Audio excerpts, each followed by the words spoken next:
الحمدللہ رب العالمین والصلاة والسلام علی سید المرسلین اما بعد فاعوذ باللہ من الشیطان الرجیم بسم اللہ الرحمن الرحیم۔ السلام علیکم ورحمۃ اللہ وبرکاتہ۔ مشکاۃ المصابیح جلد نمبر 1 کتاب الایمان۔ کتاب الایمان میں آج ہم لوگ پڑھیں گے حدیث نمبر 13 انشاءاللہ عز و جل۔ بسم اللہ الرحمن الرحیم۔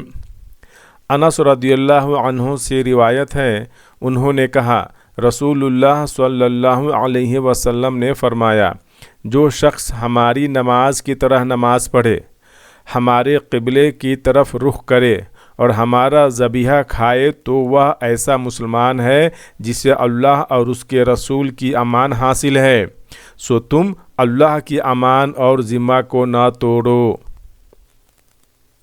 حدیث نمبر 13 ریفرنس نمبر 4 رواہ البخاری 391۔